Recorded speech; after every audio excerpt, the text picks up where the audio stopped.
దేవునికి వందనాలు చెల్లిస్తున్నాను. మరి ఈరోజు దేవుని వాక్యానికి సిద్ధంగా ఉన్నారా? మరి నిన్న మిడ్నైట్ చర్చ్ నుంచి లైవ్ ఇచ్చాం. సో మీరు అవర్ ప్రేయర్ ప్రోగ్రాంలో మీరు కూడా ఆ లింక్ షేర్ చేస్తానికి దేవుడికి కృప చూపించారు. ఒకవేళ మీరు చూడకపోతే ఆ ప్రోగ్రాం మరలా మీకోసం మేము టెలికాస్ట్ చేస్తానికి ప్రయత్నిస్తాం. మరి ఏమైనప్పటికీ దేవుడు ఇంతవరకు కృప చూపించాడు, నడిపిస్తున్నాడు, సహాయం చేస్తున్నాడు. మరి రేపు 13వ తారీఖున న్యూజివీడి దగ్గర ఉన్న చింతలపూడి అనే చింతలవల్లి అనే ప్రాంతానికి రేపు సాయంకాలం ఉద్యోగ సభలు జరుగుతున్నాయి. మరి ఆ ఫ్లెక్స్ మీరు చూస్తున్నారు ఆల్రెడీ మీ స్క్రీన్లో. సో ఇంకొన్ని వివరాలు కావాలంటే మీరు నెంబర్కి మీరు 8939392139 ఆ నెంబర్కి మీరు వాట్సాప్ చేయండి, లేకపోతే మెసేజ్ పెట్టండి, కాల్ చేయండి, వివరాలు మీకు పంపిస్తాం. సో ఈ కుడికిలో రేపు సాయంకాలం నేను ఉంటాను. మరి 14వ తారీఖున రాజమండ్రి అనే ప్రాంతంలో నేను ఉంటున్నానండి. సో రాజమండ్రి ప్రాంతంలో మరి ఈ చర్చ్ పైన మీకు చర్చ్ పేరు ఉంది, ఆ అడ్రస్ మీకు కనబడుతుంది. 11 గంటలకి అక్కడ దేవుడు మహాకృప బట్టి ఈ ఉండటానికి దేవుడు సహాయం చేస్తున్నాడు. మరి ఆ కుడికిలో మీరు ఎవరైనా సరే ప్రార్థన చేయించుకోవాలని ఆశిస్తే, మరి మీకు అనారోగ్యాలు కానీ, చీకటి శక్తుల నుంచి విడుదల కానీ, మానసికమైన ఒత్తిళ్లు, మీ కుటుంబంలో సమస్యలు కానీ, మీరు ఎవరైనా కలిసి ప్రార్థన చేసుకోవాలని ఆశిస్తే మరి రాజమండ్రిలో నేను 14వ తారీఖు ఉంటాను. మరి మీరు వచ్చి వ్యక్తిగతంగా కలిసి ప్రార్థన చేసుకోవచ్చు. కాబట్టి గమనించండి, ఈ అవకాశాన్ని మీరు ఉపయోగించుకోండి. మరి దేవుని చిత్తమైతే 15వ తారీఖు కూడా ఒక కూడిక ఉంది. మరి ఆ వివరాలు కూడా మీకు రాబోయే రోజుల్లో మీకు తెలియపరుస్తాను. సో ఎంతవరకు దేవుడు సహాయం చేస్తున్నాడు. మరి పోయిన వారము కొన్ని ప్రాంతాలకు వెళ్ళి పరిచర్య చేస్తున్న దేవుడు వాడుకుంటున్నాడు. అనేక ప్రాంతాలు దేవుడు తీసుకెళ్తున్నాడు. మరి లోకల్గా దేవుడు అనేక స్థలాలు తీసుకువెళ్తున్నాడు. దేవుడు కృపను చూపిస్తున్నాడు. దేవుడు సహాయం చేస్తున్నాడు. మరి మీరందరూ క్షేమంగా ఆరోగ్యంగా ఉన్నారు నమ్ముచున్నాం. మరొకసారి మీ అందరికీ కూడా దేవుని నామంలో వందనాలు. మరి హ్యాపీ క్రిస్మస్. ఏమండి, ఏం క్రిస్మస్ అండి? జలుబులు వచ్చేసినాయి, దగ్గులు, జ్వరాలు, వర్షాలు, తుఫానులు అంటారా? చూడండి, క్రిస్మస్ అనేది పైరూపమైన పండగ మాత్రం కాదు, కానీ నీ హృదయంలో క్రీస్తు కలిగి ఉంటాం. క్రీస్తు ఎక్కడున్నాడో, బయట పరిస్థితులు ఎలా ఉన్నా సరే నీ సమాధానం పోగొట్టుకో. చాలాసార్లు సాతాను గాడి తంత్రం ఏంటంటే వాడు సమాధానాన్ని దోచుకునేవాడు, వాడు దొంగ, వాడు మోసగాడు. కానీ మన దేవుడు సమాధానకర్త. మరి ఈరోజు ఈ క్రిస్మస్ సీజన్లో మనం ఉన్నాం. క్రిస్మస్ రిలేటెడ్ అయిన ప్రసంగాలు మనం ధ్యానిద్దాం. మరి ఈరోజు బాప్తిస్మ ఇచ్చే యోహాను గురించి మనం ధ్యానిద్దాం. యేసు ప్రభుకి బాప్తిస్మ ఇచ్చే యోహానికి ఇంచుమించు 6 నెలలు వ్యత్యాసము. కానీ బాప్తిస్మ ఇచ్చే యోహాను ఒక గొప్ప సేవకుడు, ప్రవక్త, నమ్మకమైన క్రీస్తు పనివాడు అని చెప్పచ్చు. సో మనము బాప్తిస్మ ఇచ్చే యోహాను గురించి మనము ధ్యానించక ముందు ఒక చిన్న ప్రార్థన చేద్దాం. ప్రతి ఒక్కరి కళ్ళు మూసుకుని తల ఉంచండి. పరిశుద్ధమైన తండ్రి దయగల ప్రభువా, ఈ సమయంలో మమ్మల్ని జ్ఞాపకం చేసుకో, మమ్మల్ని క్షమించు, మమ్మల్ని బలపరచు, మమ్మల్ని లేవనెత్తు.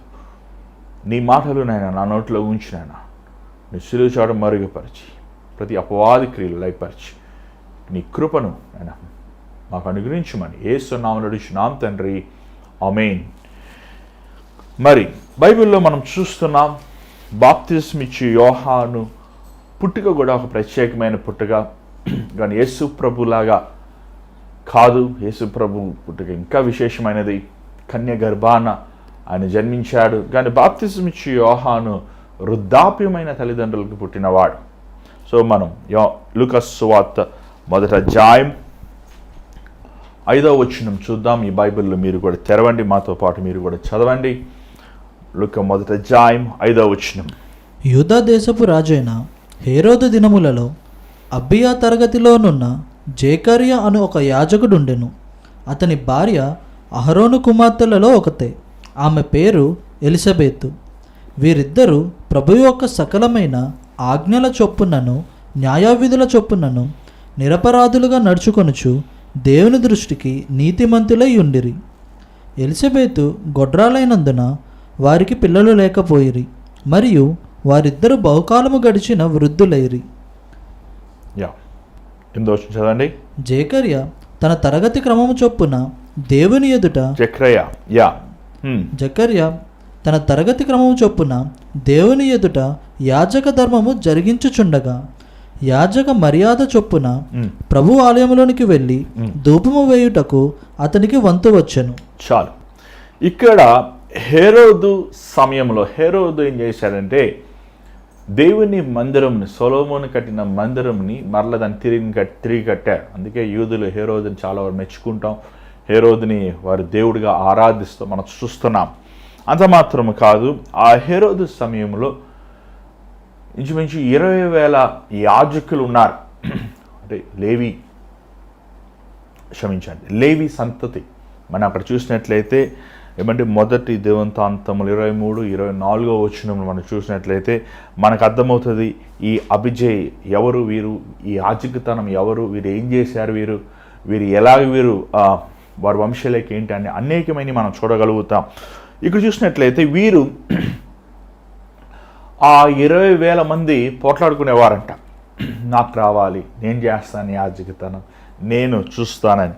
కానీ క్షమించండి, ఆ యాజకతనంలో కొంచెం అది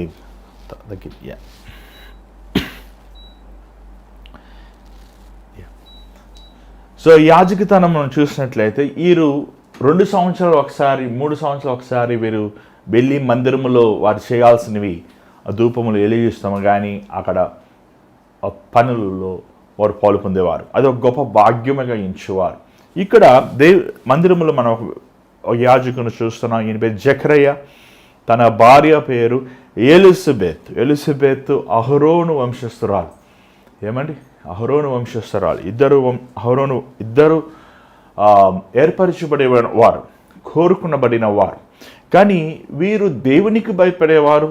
ఏమండి, కుమారులు ఆయన ఇచ్చే స్వాస్థ్యము, డాక్టర్లు వైద్యము గర్భఫలమని కలుగు చేయదండి.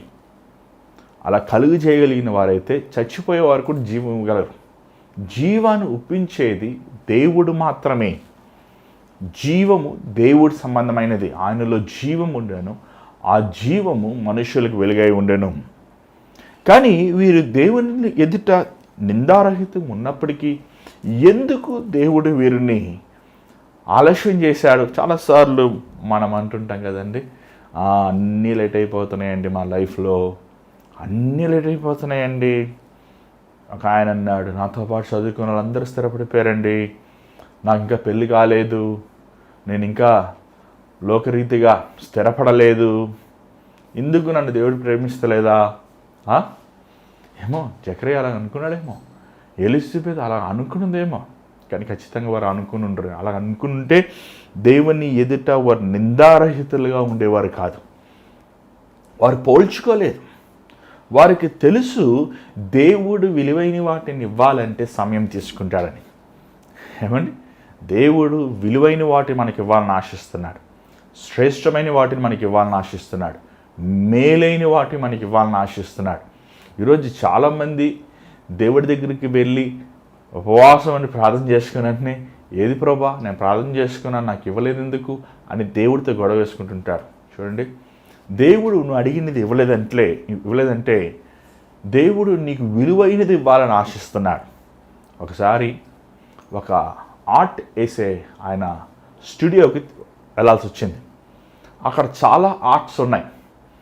ఒక ఆర్టు ఏమండి 1,000 రూపాయలు, ఇంకొక ఆర్టు 10,000 రూపాయలు, ఇంకొకటి 15,000 రూపాయలు అన్న ఆర్ట్స్ అని చూపిస్తూ ఒక ఆర్ట్ చూపించాడండి. అది చూపించి ఇది 5 లక్షల రూపాయలండి అన్నాడు. అబ్బా ఏంటండి, ఒకే కలర్ కదా, ఒకే వ్యక్తి కదా, మరి దీనికి ఎందుకు 5 లక్షలు, దీనికి ఎందుకు 1,000 రూపాయలు అని అడిగినప్పుడు ఆయన ఏం చెప్పాడంటే, అయ్యా ఈ ఆర్ట్ 5 లక్షలు వేసేది నాకు ఇంచుమించు సంవత్సరం పట్టింది.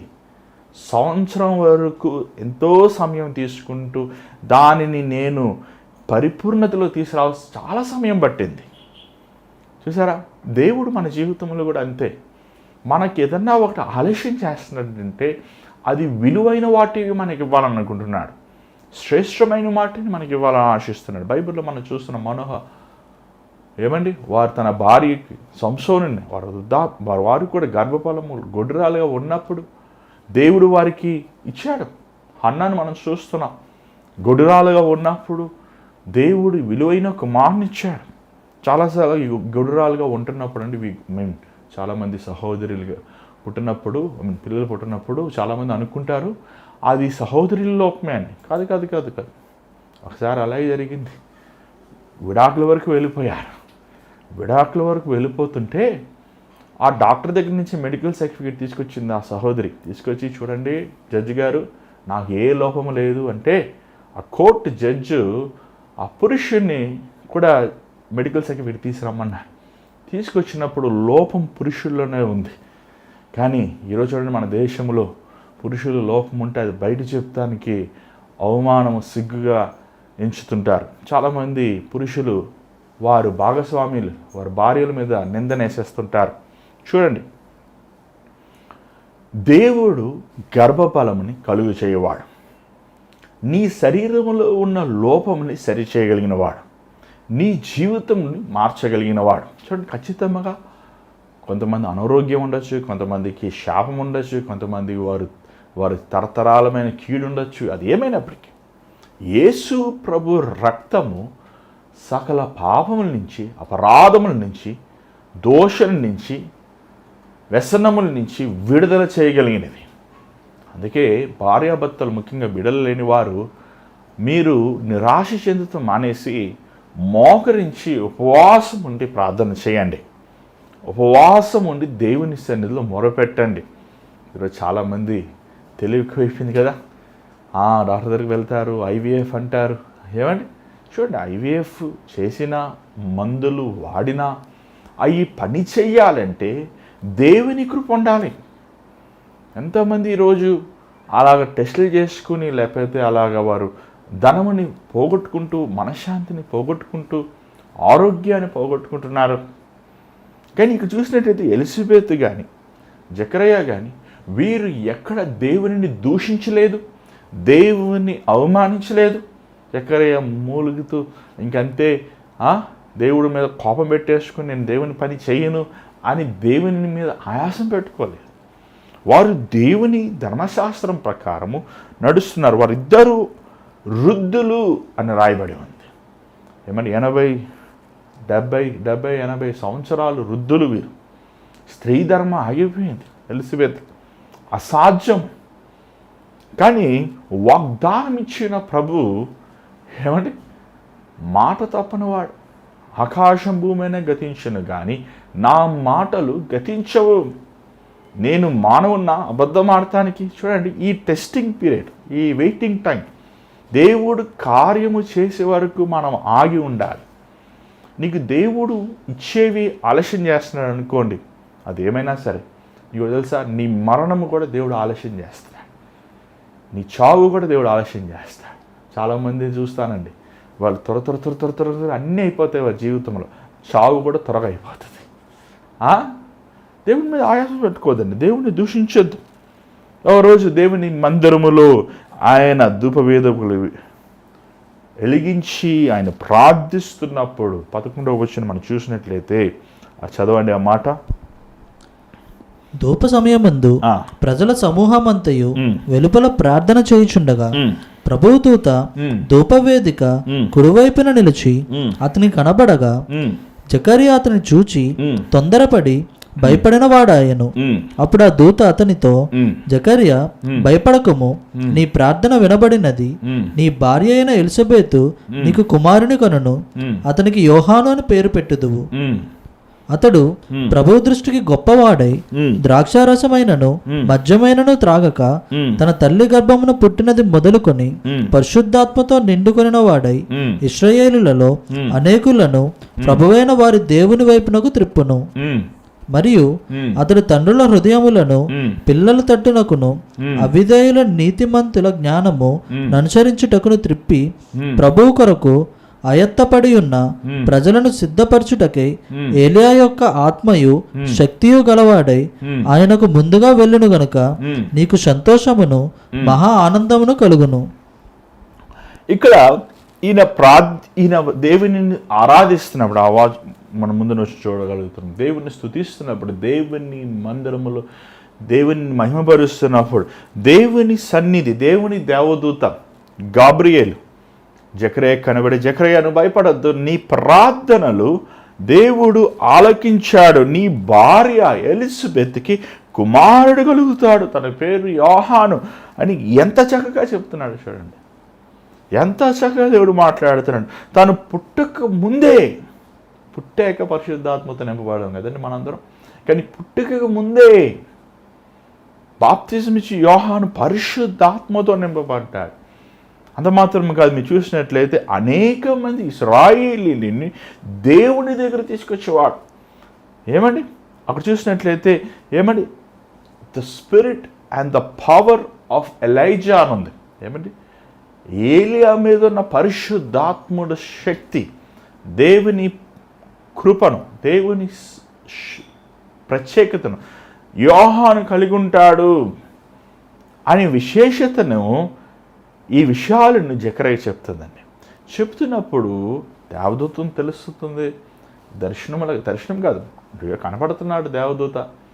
గాబ్రియేలు చెప్తున్నాడు, వాక్యము తెలిసిన వ్యక్తి, దేవుడంటే తెలిగిన వ్యక్తి, తన జీవితంలో వృద్ధాప్యం వరకు దేవుని ఎదుట యాజకతనం చేసిన వ్యక్తి. దేవుడు చెప్తున్నప్పుడు దేవుడు స్పష్టంగా చెప్తున్నాడు, కుమారుడు పుడతాడు, ఆ కుమారుడు పేరేంటో కూడా చెప్తున్నప్పుడు తను అడిగే ప్రశ్న ఏంటి చూడండి, 18 వచనం. జకర్యా, ఇది నాకెలాగూ తెలియను, నేను ముసలివాడను, నా భార్యయు బహుకాలము గడిచినది అని ఆ దూతతో చెప్పగా. ఏమిటంట, ఇది ఎలాగ సాధ్యము అంటే, ఈయన ఇన్ని సంవత్సరాలు ప్రార్థన చేస్తున్నాడు. దేంతో ప్రార్థన చేస్తున్నాడు? అవిశ్వాసంతో ప్రార్థన చేస్తున్నాడు. నాకు గర్భఫలము దయచే అంటున్నాడు, కానీ నాకు గర్భఫలం దేవుడు ఇస్తానంటున్నాడు, కానీ మనస్సులో తన అవిశ్వాసమైన ఆలోచనలు ఉన్నాయి. దేవుడు ఇచ్చే సమయంలో ఏమంటున్నాడు, ఇది ఎలాగ సాధ్యము, ఎందుకు సాధ్యం కాదు, సమస్తము ఆయనకు సాధ్యము కదా. ఎహెజ్కేలు గ్రంథం 37వ అధ్యాయంలో ఏమంటే, ఎహెజ్కేలుకి దేవుడు ఒక దర్శనం చూపిస్తాడు. ఆ దర్శనములో మనిషిగా ఉంటారు, మనిషి చచ్చిపోతాడు, మాంసము కండ అంతా పోతుంది, ఎముకలు అయిపోతారు. కానీ దేవుడు మరలా ఎముకలు ఏం చేస్తాడు, రిస్టోర్, మరలా వాడిని సజీవ లెక్కలోకి మారుస్తాడు. అది అసాధ్యమైనవి చేసేదే మన దేవుడు. అంటే మనుషుల వల్ల అసహజమైనవి దేవుని వల్ల సాధ్యం. చూడండి, మనము చాలాసార్లుగా దేవుని మనం ఒక డబ్బాలో పెట్టేస్తాం. నువ్వు అనుకున్న నీ ఆలోచనలు, నీ జ్ఞానము, నీకు చెప్పిన ఒక ఫిలాసఫీస్లో పెట్టుకొని దేవుడు ఇలా ఉంటాడు అని మీరు చాలామంది దేవుని లిమిట్ చేస్తుంటారు. చూడండి, ఆయన మిక్కిలి జ్ఞానవంతుడు, మిక్కిలి గొప్పవాడు, మిక్కిలి శక్తివంతుడు. యోబు గ్రంథంలో రాయబడి ఉంది. యెషయా గ్రంథం మనం చూస్తున్నాం. మీరు ఎవరు నాకు ఏమంటే ఆలోచన చెప్పగలరు, నాకు ఆలోచన చెప్పేవారు ఎవరు? ఏమంటే చాలాసార్లు మనం ఆలోచన తీసుకుంటుంటాం, మనుషుల ఆలోచనలు, ఏమంటే సేవకుల ఆలోచనలు. ఎందుకు చెప్పండి? పెద్దల ఆలోచనలు ఎందుకు చెప్పండి?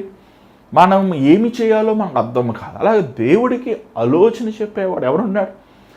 సమస్త జ్ఞాని, గొప్ప జ్ఞాని, ప్రభువుకి సర్వము సృష్టించినవాడు, సమస్తము తెలుసు ఆయనకి. చాలామంది ప్రార్థన చేయకుంటే దేవునికి సలహాలు ఇస్తుంటారు, దేవునికి ఏమంటే ఆప్షన్స్ ఇస్తారు. ప్రభా, నాకు ఈ ఇల్లు ఇస్తావా, ఆ ఇల్లు ఇస్తావా, ఈ అమ్మాయిని పెళ్లి చేసుకోమంటావా, ఆ అమ్మాయిని పెళ్లి చేసుకోమంటావా, ఇది కొనుక్కోమంటావా, అది కొనుక్కోమంటావా. చూడండి, దేవుడు చాలా గొప్పవాడు, ఆయనకి సమస్తం ఎరిగినవాడు. నీ చేతిలో ఉన్నవి చూసి దేవుడు నీకు ఇవ్వడు. నీ జోబులో ఉన్నవి, నీ చేతిలో ఉన్నవి, నీకు అనుకూలమైనవి, నువ్వు చేయగలివిని చూసి ఆయన ఇచ్చేవాడు కాదు. ఆయనకి సాధ్యమైనవి ఏమీ లేవు చెప్తున్నాడు దేవుడు. చెప్తున్నప్పటికీ ఇది ఎలా సాధ్యము, ఇది ఎలా సాధ్యము, ఇది ఎలా సాధ్యము అని దేవుని దేవదూతని ప్రశ్నిస్తున్నాడు. కోపం వచ్చింది పాపం గాబ్రియేలుకి, కోపం వచ్చింది. ఏం చేసింది చూడండి, గాబ్రియేలు ఏమన్నాడు చూడండి, 19 వచ్చింది చూడండి. దూత, నేను దేవుని సముఖమందు నిలుచు గాబ్రియేలు, నేను దేవుని సముఖమందు నిలుచు గాబ్రియేలుని, నేను మనుషుల ముందు నిలిచే దేవతనే కాదా జకరయ్య, నేను నా ఒట్టి మాటలు చెప్తూ లేదు, నేను దేవుని ముందు, ఆ గాబ్రియేలు మాట్లాడే మాట చూడండి, నేను దేవుడి ముందు. ఎందుకు దేవుడు గాబ్రియేలుని పంపించాలి? దేవుడే స్వరం ద్వారా మాట్లాడచ్చు కదా, దర్శనం ద్వారా మాట్లాడచ్చు కదా. మాట్లాడుతున్నాడు, ఈయన వింటలేదు, ఈయన మాట్లాడుతున్నాడు, ఈయన చూస్తలేదైనా, మాట్లాడుతున్నాడు, ఈయన గ్రహించలేకపోతున్నాడు. ఎందుకంటే తన హృదయం అంతా తనకు అర్థమైన వాటితోనే నమ్మకం ఉంచాడు. అందుకే దేవుడు గాబ్రియేలు దూతని పంపించాడు. చదవండి. నీతో మాట్లాడుటకును ఈ సువర్తమానమునికి తెలుపుటకును పంపబడి తిని, మరియు నా మాటలు వాటి కాలమందు నెరవేరును. నీవు వాటిని నమ్మలేదు గనుక ఈ సంగతులు జరుగు దినము వరకు నీవు మాట్లాడక మౌనమై ఉంది అని అతనితో చెప్పాను. అవిశ్వాసమైన మాటలు మాట్లాడుతాను కంటే మాట్లాడుకుని ఉంటమే మేలండి. అవిశ్వాసమైన మాటలు ఈరోజు ఎంతమంది అవిశ్వాసమైన మాటలు మాట్లాడుతున్నారు, అవిశ్వాసమైన ఆలోచన మాట్లాడుతున్నారు, అవిశ్వాసమైన తలంపులు, అవిశ్వాసమైన కార్యాలతో నిండి ఉన్నారు. అవిశ్వాసమైన మాట, నోరు తెరిస్తే అవిశ్వాసమే.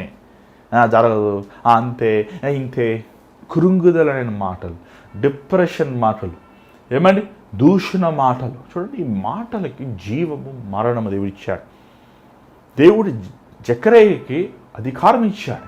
దేశములు కట్టుదానికి, దేశములు నాశనం చేస్తానికి నేను నీకు అధికారం ఇచ్చాడు.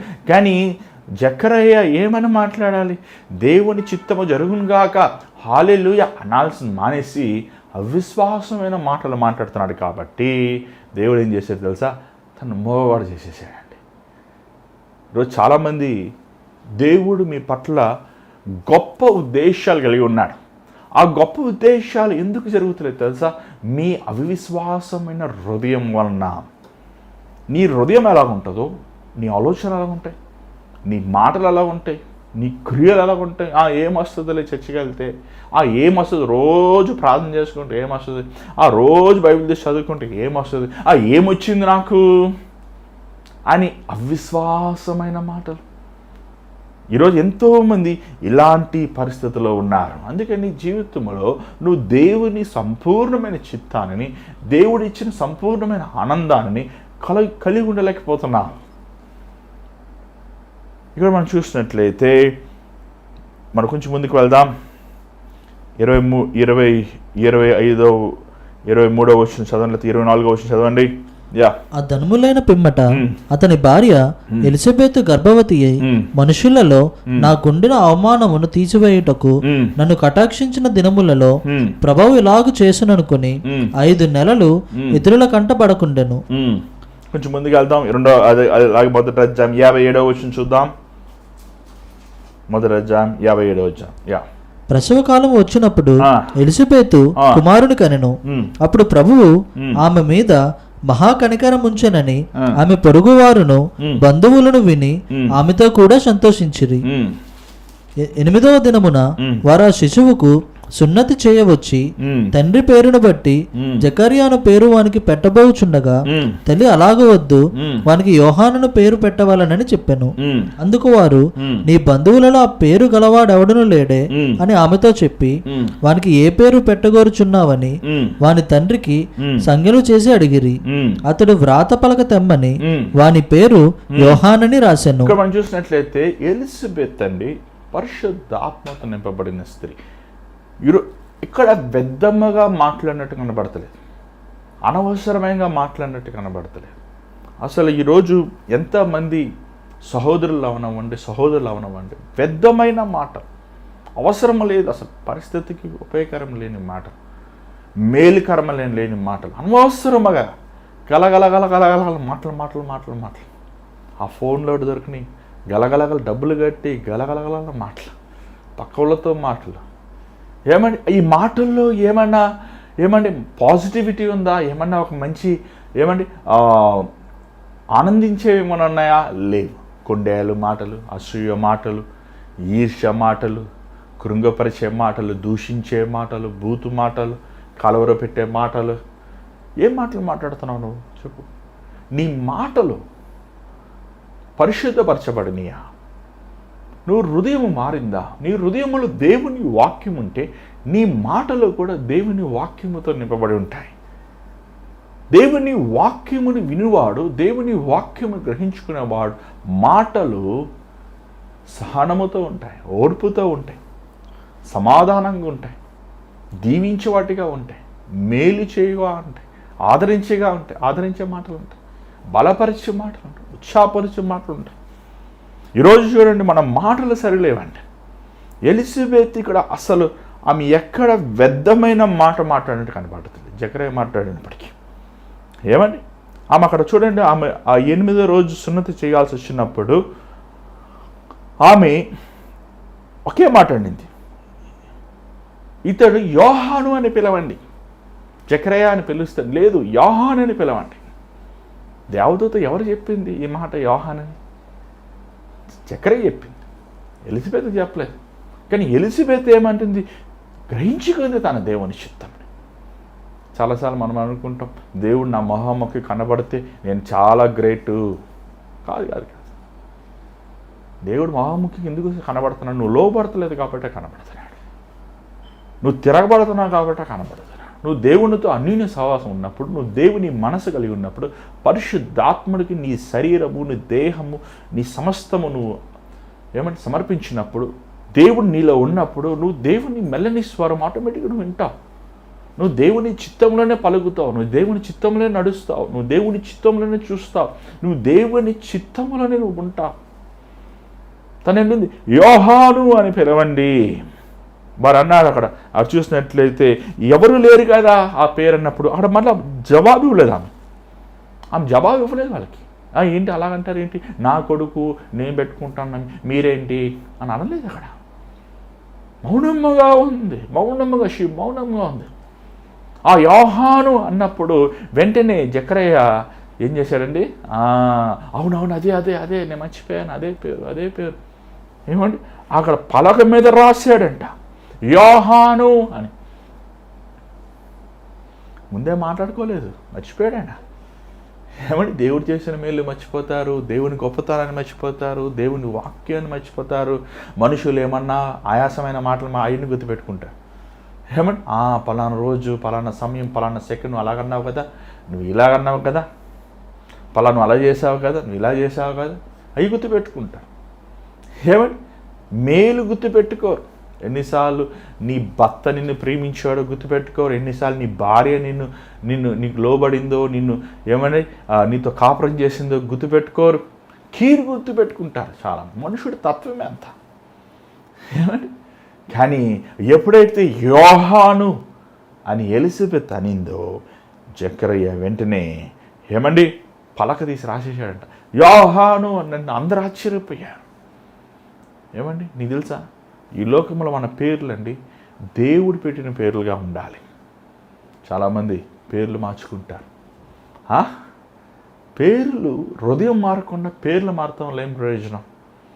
బ్రతుకు మారకుండా, జీవితం మారకుండా, వేషభాషణ మారటం వల్ల ఏం ప్రయోజనం? ఒకసారి అలెగ్జాండర్ ద గ్రేట్ గొప్ప చక్రవర్తి ముమ్మరమగా యుద్ధం జరుగుతున్నప్పుడు ఒక భటుడు యుద్ధముకు భయపడి వెనక్కి పారిపోతున్నాడంట. ఆ వెనక్కి పారిపోతున్నప్పుడు అతను పట్టుకుని రాజు దగ్గరికి తీసుకొచ్చారంట. రాజా, ఈ భటుడు యుద్ధం జరుగుతున్నప్పుడు వెనక్కి తిరిగి పారిపోతున్నాడు అన్నప్పుడు అలెగ్జాండర్ ద గ్రేట్ అని అడిగాడు. అయ్యా నీ పేరేంటి అన్నాడు. రాజా నా పేరు అలెగ్జాండర్ అన్నాడు. అన్నప్పుడు అలెగ్జాండరు తనని చూచి ఒక మాట అన్నాడు. ఏంటంటే నీ పేరైనా మార్చుకో, లేకపోతే నీ బ్రతుకైనా మార్చుకో. ఈరోజు దేవుడు కూడా అదే అంటున్నాడు. నీ పేరైనా మార్చుకో. పేరేమో యోసెఫ్, పేరేమో మరియమ్మ, పేరేమో ఏమండి సహనం, శాంతి. ఏమండి శాంతమే లేదు. ఈరోజు మన పేరు తగ్గట్టు మనం జీవిస్తున్నామా? నీ పేరైనా మార్చుకో, నీ బ్రతుకైనా మార్చుకో. ఒకసారి ఒక ఊర్లో ఒక అబ్బాయి అండి, ఆ అబ్బాయి మూతి మూడు మీసం కూడా లేదు, చుట్ట పెట్టుకొని చుట్ట కాలుస్తున్నాడు. బాబు నీ పేరేంటి అని అడిగితే నా పేరు యేసు అన్నాడు. ఏంటంటే యేసు చుట్ట కాలుస్తాం ఏంటయ్యా? ఈరోజు ఎంతమంది ఇలాంటి పాప స్థితిలో ఉన్నారో, ఈరోజు ఎంతమంది ఇలాంటి దుర్మార్గమైన స్థితిలో ఉన్నారో. యోహాను అని చెప్పిన వెంటనే ఏమైందో చూడండి, 64వ వచనం. వెంటనే అతని నోరు తెరవబడి నాలుక సడలి అతడు దేవుని స్తుతించుచు మాట్లాడసాగాను. అందును బట్టి వారి చుట్టుపట్ల కాపురమున్న వారందరికి భయము కలిగెను. ఆ సంగతులన్నీ యూదయ కొండ సమలయంతటా ప్రచురమాయను. ప్రభు హస్తము అతనికి తోడయుండెను గనుక ఆ సంగతులను గూర్చి వినిన వారందరూ ఈ బిడ్డ ఎలాంటి వాడగును అని వాటిని మనస్సులో ఉంచుకొని. చూసినట్లయితే కొన్ని అధ్యాయాలు మనం చూస్తున్నాం. జకర్యా ఒక దేవుని ఆత్మతో 67వ వచనం చదవండి ఒకసారి. మీరు కూడా మీ బైబిల్లో తిప్పండి, మాతో పాటు చూడండి దయచేసి. చదవండి. మరియు అతని తండ్రి జకర్యా పరిశుద్ధాత్మ పూర్ణుడై ఇట్లు ప్రవచించెను. అంత మనకి సమయం లేదు కానీ మీరు చదవండి. చాలా చక్కని వచనాలు మన ఎదుట ఉన్నాయి, కానీ ఒక్కొక్క వచనం తీసుకుని ఒక్కొక్క ప్రసంగం చెప్పచ్చు, కానీ మనకు అంత సమయం లేదు. మీరు ధ్యానించవచ్చు. కానీ ఒక మాట ఇక్కడ అంటున్నాడు చూడండి, 76వ వచనం చదవండి. మరియు ఓ శిశువా నీవు సర్వోన్నతుని ప్రవక్త అనబడుదువు. మన దేవుని మహావాత్సల్యమును బట్టి వారి పాపాలను క్షమించుట వలన తన ప్రజలకు రక్షణ జ్ఞానము ఆయన అనుగ్రహించున్నట్లు ఆయన మార్గములను సిద్ధపరచుటకే నీవు ప్రభువునకు ముందుగా నడుతువు. దేవుని మార్గమును బాప్తిజం ఇచ్చి యోహాను నీటితో బాప్తిజం ఇచ్చాడు, కానీ యేసు ప్రభు పరిశుద్ధాత్మతో బాప్తిజం, అగ్నితో బాప్తిజం మనకి ఇస్తున్నాడు. బాప్తిజము ఈరోజు బాప్తిజం తీసుకోమంటే సిలువలో దొంగ తీసుకున్నాడా, వాడు తీసుకున్నాడా, వీడు తీసుకున్నాడా అంటుంటారు. చూడండి, యోహాను సువార్త 3వ అధ్యాయం స్పష్టంగా దేవుడు నికోదేముతో అంటాడు, ఒకడు నీటితో అయినను ఒకడు ఆత్మతో అయిన బాప్తిజం తీసుకోకపోతే వారు పరలోక రాజ్యానికి ప్రవేశించారు. ఈ మాట యేసు ప్రభు చెప్పాడండి. మీ బైబిల్ తీసి చూడవచ్చు మీరు. దేవుడే చెప్పాడు, తీసుకోవాలి. నువ్వు రక్షించబడి నీ పాపాలు ఒప్పుకొని, నీ అపరాధాలు దేవుని సన్నిధిలో ఒప్పుకొని, నీ హృదయం అంతరంలో జరిగిన మార్పుని బహిరంగంగా అందరి ముందు వచ్చి, నేను యేసు ప్రభుని నమ్ముకునే బిడ్డను, పాత వ్యక్తి మరణించి నూతన వ్యక్తిగా తిరిగి లేచారని బహిరంగంగా యేసు ప్రభు మనం ఒప్పుకోవాలి. యేసుప్రభు గదిలో చనిపోలేదు, లేకపోతే ఇంట్లో చనిపోలేదు, లేకపోతే వీధిలో చనిపోలేదు. గొల్గొతా కొండపైన కల్వరి సిలువ, మిడిల్ ఈస్ట్ ప్రాంతంలో ఎత్తైన స్థలములో ఆయన మన కోసము ఆ కల్వరి సిలువ రక్తాన్ని చిందించాడు బహిరంగంగా. అది 2 చేతులు చాచి ఆ ఎర్రటి ఎండలో నేను నిన్ను ప్రేమిస్తున్నాను ఆయన మరణించాడు. ఇక్కడ మనం చూసినట్లయితే బాప్తిజం ఇచ్చి యోహాను దేవుని ముందు వెళ్ళి మార్గమును సరళం చేశాను. అసలు ఎంత గొప్ప భాగ్యం దేవుడు ఇచ్చాడు కదా అండి. యేసు ప్రభుకి బాప్తిజం ఇచ్చేంత భాగ్యం.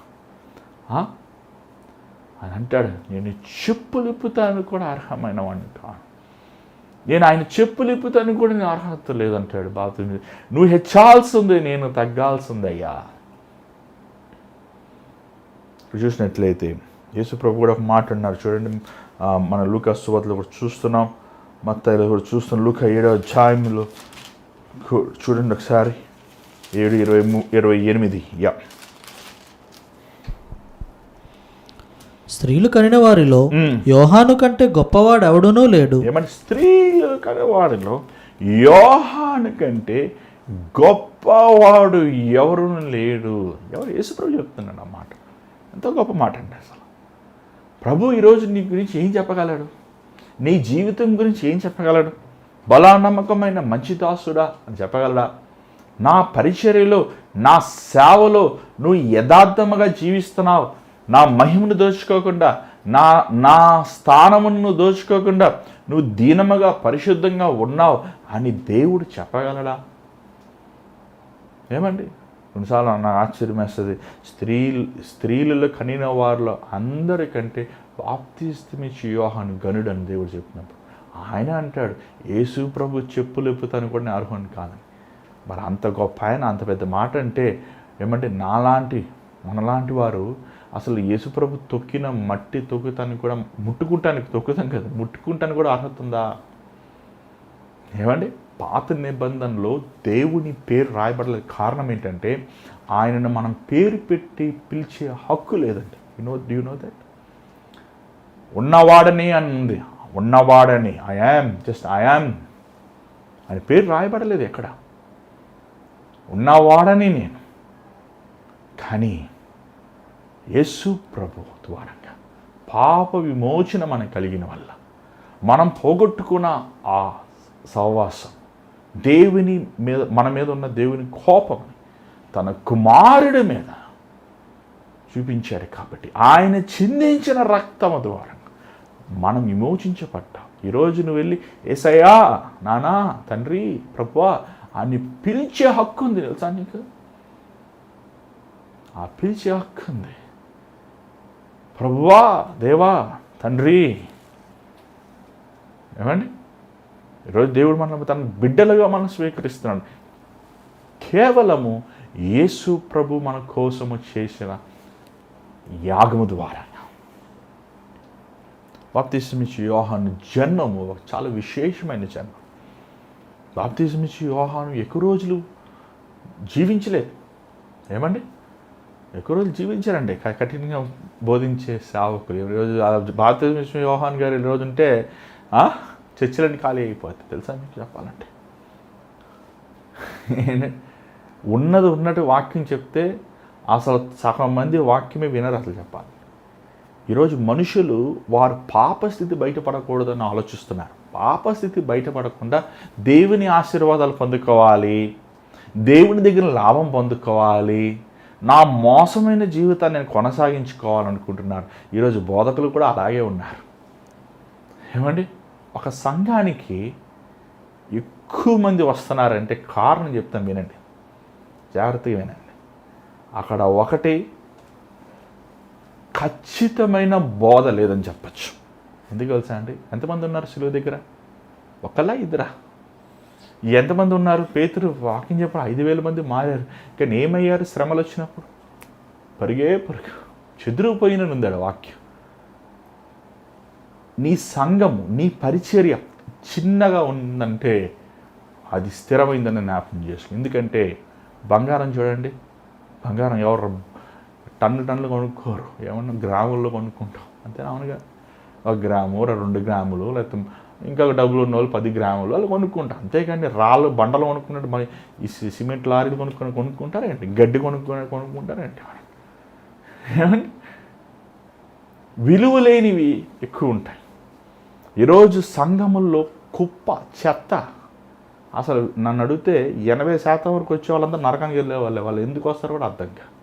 శనివారం సినిమా హాల్కి వెళ్తారు, ఆదివారం హల్లెలూయా అంటారు, మళ్ళీ సాయంకాలం షాపింగ్ మాల్ తిరుగుతుంటారు, లేకపోతే 2 విధాలుగా జీవిస్తుంటారు. ఏమంటే ఎంటర్టైన్మెంట్ అయిపోయింది వాళ్ళకి. హైదరాబాద్ లాంటి ప్రాంతంలో ఏంటంటే మొదట దేవుడికి క్యాష్ చేయాలి. అంటే మేము చెన్నైలో ఉన్నప్పుడు ట్రాఫిక్ పోలీస్ ఆపితే లైసెన్స్తో పాటు ఎంతో కొద్ది పెట్టి ఇచ్చేయాలన్నమాట. అలా వీళ్ళు కూడా దేవుడికి కూడా ఫస్ట్ వచ్చి ఒక ఆయన వచ్చాడు, మీటింగ్ జరుగుతుంటే నేరే కానుక డబ్బా తెరిచి కానుక వేసి వెళ్ళిపోయాడు. ఇది వెళ్ళిపోతున్నాయంటే దేవుడికి కావాల్సిన డబ్బు అండి, డబ్బులు ఇచ్చేయాలి దేవుడికి. అప్పుడు కానుక పెట్టేవారికి వచ్చేవి కూడా లేదు, అంతే గూగుల్ పేలు, ఫోన్పేలు. ప్రార్థన చేసుకోరు, బైబిల్ చదువుకోరు, వ్యసనాల నుంచి విడుదల లేదు, లోతైన రక్షణ లేదు, మారు మనసు లేదు, పాపం నుంచి జయము లేదు. ఈరోజు ఎంతోమంది జీవితాలు, ఎంతోమంది బ్రతుకులు 2 విధాలుగా జీవిస్తున్నారు. ఎవరు మోసం చేస్తావు నువ్వు? అందుకే యేసు ప్రభువే మాట అన్నాడు, ఇది ఇరుకైన మార్గం, కొందరే ప్రవేశిస్తారు. ఏమండి, ఒకసారి ఒక 2 వ్యక్తులు మన సంఘానికి చాలామంది వస్తున్నారు.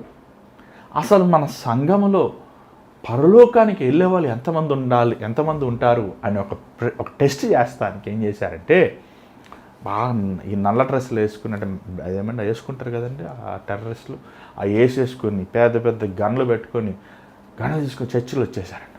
వచ్చి చెప్పారండి, నేను 10 చెప్పే లోపల యేసు ప్రభు దేవుడు కాదు, యేసు ప్రభు కోసం నేను చనిపోను, నేను లోకానుసారంగా ఉంటాను అనేవారు 10 అని చెప్పి మీరు పారిపోండి అన్నాడట. ఆ సంఘంలో 1000 మంది ఉన్నారు. పరుగు. చివరికి అక్కడ చూస్తే ఒక 20 మందో 30 మంది ఉన్నారు. అమ్మాయ వాళ్ళ ఎన్ని తీసేసి చాలా చెత్తంతో పోయింది, ఈ 20 మంది 30 మంది చాలు. ఎందుకు యేసుప్రభుని నమ్ముకుంటున్నాను? గవర్నమెంట్ ఉద్యోగం వస్తుంది. ఎందుకు యేసుప్రభుని నమ్ముకుంటున్నావు? పిల్లలు పుడతారు. ఎందుకు యేసుప్రభుని నమ్ముకుంటున్నావు? డబ్బులు వస్తాయి, చదువులు వస్తాయి, లోకంలో గొప్పడవుతాను, అభివృద్ధి అయిపోతాను, నా మోసమైన వ్యాపారం డబ్బులు అయిపోతుంది. అందుకే యేసుప్రభుని నమ్ముకుంటున్నావా? ఎందుకు నమ్ముకుంటున్నావు? ఏమన్నాడు ప్రభు తెలుసా? నిన్ను ఈ లోకము దూషిస్తుంది, ఈ లోకాన్ని హింసిస్తుంది. దాసుడు యజమానుడి కంటే గొప్పవాడా? మన టైం లేదు, మీరు ఎన్ని చూడొచ్చు, రిఫరెన్స్ బైబిల్లో ఉన్నాయి. ఏమండి, ఎక్కడుందండి నువ్వు యేసుప్రభుని నమ్ముకుంటే కోటీశ్వరుడు అయిపోయి? అలా బోధించే బోధకులు ఏమంటే, ఒకసారి ఒక పాస్టర్ గారు అంటున్నారు, అసలు మా సంఘస్థులు అందరు నలిగిపోయి కృంగిపోయి బాధలు పడిపోయి వచ్చారండి. తాగేసి తన్నులు తిని ఇంట్లో జగడాలు వేసుకొని కొట్టుకొని మోసాలు చేసి అన్యాయం చేసి దౌర్జన్యం చేసి వచ్చారు. మరలా మీరు పాపం అంటే వారందరూ బాధపడిపోతారండి. కుమారుడా ఏడవద్దు, కుమార్తె ఏడవద్దు, దేవుడు నిన్ను నీ మోసం ఆశీర్వదిస్తాడు అని చెప్పచ్చు కదా. అది చెప్తే అయ్యగారికి మంచి కానుకలు వస్తాయి, చెప్పిన వాళ్ళకి మంచి కానుకలు ఇస్తారు. కానీ దేవుడు మెచ్చాడు, దేవుడు ఇష్టపడు. బాప్తిసం ఇచ్చి యోహాను బోధ చాలా స్ట్రైట్ టు ద పాయింట్. మారు మనసు అనే ఫలమును ఫలించండి. గొడ్డలే ఏమండి వేరు మీద ఉందో, మీరు ఫలించకపోతే నరికి వేస్తారన్నాడు. ఏమండి సర్పసంతానమా అని పిలిచాడండి. ఇది బాప్తిసం ఇచ్చి యోహాను పరిశీలన శాస్త్రాలను చూసి, మిమ్మల్ని ఎవడు రమ్మన్నాడు? నువ్వు యేసుని నిన్ను ఎవరు నమ్ముకోమన్నాడు? అసలు ఫస్ట్ యేసు ప్రభు దగ్గరికి నువ్వు ఎందుకు వస్తున్నావు? ఏమంటే ఇలాంటి బోధ ఈరోజు మనం వింటున్నామా? ఈరోజు మనకి దేవుని ప్రేమ చులకనైపోయింది కదా. దేవుని కనికరము, దేవుని కృప, దేవుడిచ్చిన క్షమాపణ మనకి చులకనైపోయింది కదా. ఈరోజు మన జీవితంలో మనలో ఉన్న లోపములు మనకు కనబడతలేదే. ఈరోజు మనం సంఘమునికి ఎందుకు వెళ్తున్నాం? దౌర్జన్యం చేస్తానికే కదా, అన్యాయం చేస్తానికే కదా, దోచుకుంటానికే కదా, దేవుని మహిమను, దేవుని ఘనతను, దేవుడి స్థానముని దోచుకుంటమే కదా ఈరోజు జరుగుతున్నాయి. ఇదిగో దేవుడు వస్తున్నాడు ఈరోజు. ఈసారి గొర్రె పిల్లగా కాదు కానీ రాజుగా ప్రభువుగా వస్తున్నాడు. కొరడ పట్టుకుని వస్తున్నాడు, తీర్పు అనే దండమును పట్టుకుని వస్తున్నాడు. ఈరోజు దేవుడు ఈ లోకము ఉన్న ప్రతి ఒక్కరిని తీర్పు తెచ్చిపోతున్నాడు. ఇంకా యేసుప్రభు బాలుడు కాదండి, బాలుడైన యేసుప్రభు అన్నాడు. యేసుప్రభు ఏమండి అసలు మన లెక్కల ప్రకారం చూసినా కనీసం 2000 సంవత్సరాలు. అంత పెద్ద ఆయన 2000 కాదు, ఆయనకి ఆల్ఫా ఒమేగా ఆయనే, భూమి పునాది రాయేసింది ఆయనే. ఆయన ఎప్పుడు పుట్టారు ఎవరికి తెలియదు, తెలుసుకోలేము. ఆయన కోసం సమస్తము చేయబడినది బైబిల్లో. యోహాన్ ఏమండి బాలుడు కాదు, చిన్న పిల్లోడు కాదు. యేసుప్రభు బాలుడుగా పుట్టాడు, జీవించాడు, మరణించాడు, మహిమ శరీరముతో మళ్ళీ పరలోకానికి ఆరోహమైపోయాడు. ఇదిగో మరలా నేను తిరిగి వస్తున్నానని చెప్పాడు. ఇంకా బాలుడైన యేసుప్రభు పాటలు పాడుకుంటూ ఏమండి జీవితంలో నీ పాప స్వభావాన్ని కొనసాగించుకుంటున్నావే, దేవునికి భయపడువా? నీ బ్రతుకుని మార్చుకోవా? ఈ క్రిస్మస్ రోజైన యేసు ప్రభుకు నీ హృదయం వా. బట్టలు, తిండిలు, వస్తువులు, ఆచారాలు, పద్ధతులు కాదు కానీ యేసు ప్రభుకి నీ విలువైన అమూల్యమైన జీవితం నువ్వే. అది విలువైనది. ఈరోజు నీ జీవితం ప్రభుకి సమర్పిస్తావా? దయచేసి స్థలంలో ఉంచండి, ప్రార్థన చేద్దాం. పరిశుద్ధమైన తండ్రి దయగల ప్రభు, మరొకసారి పాసనిలోకి వస్తున్నాం. ఈరోజు నైనా ఈ బిడ్డలనైనా బాప్తిస్మ ఇచ్చి యోహాను ఎలాగ తన జీవితంను సరిచేసుకుంటూ సరిదిద్దుకుంటూ తను నీకు నమ్మకస్తుడుగా ఉన్నాడు. అంతము వరకు లోబడుతూ, అంతం వరకు సహనముతో, ఓర్పుతో తను నడుచుకున్నాడు.